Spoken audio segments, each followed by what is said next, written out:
भूमंडलीय ताप। भूमंडलीय ताप किसे कहा जाता है? भूमंडलीय ताप का डायरेक्टली जो संबंध होता है हमारे क्लाइमेट और पर्यावरण के चेंज से होता है।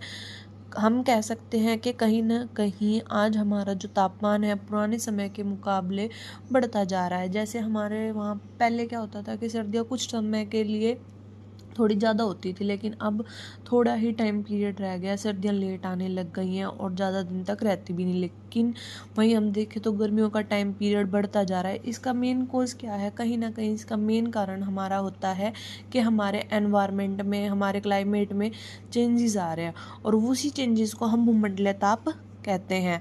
कहीं ना कहीं इसका जो टेम्परेचर का बढ़ने का रीज़न है, उस टेम्परेचर के बढ़ने का रीज़न क्या है?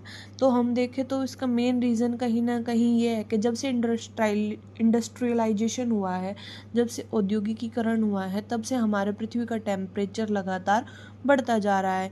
इससे क्या हुआ कि कहीं ना कहीं लोगों ने जाके अपनी इंडस्ट्रीज़ लगाने से पोल्यूशन ज़्यादा फैलता है और कहीं ना कहीं उनसे फैक्ट्री से हार्मफुल गैसेस का भी उत्सर्जन हुआ है, मतलब कि उनसे हार्मफुल गैसेस भी निकलती है। जैसे आज हमारे एनवायरनमेंट में ग्रीन हाउस गैस है, उसकी मात्रा बढ़ती ही जा रही है। तो हमें कहीं ना कहीं समझना पड़ेगा कि भाई जो हमारा भूमंडलीय ताप है उसको हमें कंट्रोल करना है, वरना हमारे जो वनस्पति जीव है, पेड़ पौधे हैं, इन सभी के ऊपर हार्मफुल इफ़ेक्ट पड़ेगा और वो अपनी ज़िंदगी, जो उनकी ज़िंदगी है वो लाइफ टाइम उनका कम होता जा रहा है। और हम देखते भी है कि हमारे बहुत सारी प्रजातियां आजकल गायब होती जा रही है। और अगर आज भी मनुष्य इसको प्रति जागरूक नहीं होगा तो ये कहीं ना कहीं हमारे लिए बहुत ही बड़ी बात होगी, हानिकारक। भूमंडलीय ताप से जो विनाशकारी प्रभाव पड़े इसका उनके बारे में हम जान लेते हैं। सबसे पहला कारण ये है कि इससे बर्फ़ पिघलने लगी, जिससे समुद्र में वाटर लेवल बढ़ जाता है और समुद्र में वाटर लेवल बढ़ने के कारण भी हमारे लिए अनेक प्रॉब्लम्स क्रिएट हो जाती हैं। कहीं ना कहीं फसलों का नाश हो रहा है, क्योंकि जो पहले फसलों को चाहिए होता था मौसम, अब वो उस मौसम के अकॉर्डिंग नहीं रह गया है, क्योंकि मौसम अब चेंज होता रहता है, उसका टेम्परेचर हाई हो गया। तो कहीं ना कहीं हमारी फसलों का भी विनाश हो रहा है। कहीं ना कहीं सूखा पड़ रहा है, कहीं बाढ़ का खतरा बढ़ रहा है, मरुस्थलीकरण हो रहा है। जैसे मरुस्थलीकरण क्या होता है कि कहीं भी बालू वगैरह बहुत ज़्यादा मात्रा में हो जाए और पानी की कमी हो जाए। हमारे यहाँ डेजर्ट्स को ही मरुस्थलीकरण कहा जाता है। जैसे कि हम अपने राजस्थान में देख सकते हैं, वहाँ पर पानी की मात्रा कितनी कम है।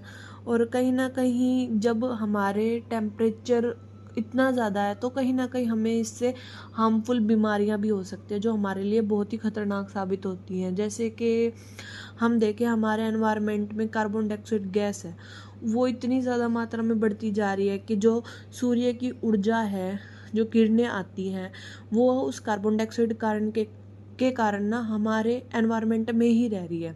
अब वो गैस क्या करती है कि उन किरणों को वापस नहीं जाने देती, जिससे हमारी है ना अनेक बीमारियां बनने लगी हैं। हमारे स्किन कैंसर होने लगा है, कहीं ना कहीं और भी बहुत सारी बीमारियां बन रही हैं। जो हमारे महासागर हैं उनमें भी कहीं ना कहीं इस चीज़ से बदलाव आ रहा है। अब हमें है ना इन चीज़ों के प्रति अपने अच्छे कदम उठाने चाहिए, जिससे इस चीज़ में सुधार लाया जा सके। तो वो सुधार क्या हो सकते हैं? जैसे कि जो देश बहुत पिछड़े हुए हैं या बहुत ही असुरक्षित हैं, उन्हें उन्हें अपनी है ना इन चीज़ों को रोकने के लिए खास कदम उठाने चाहिए अपने पास।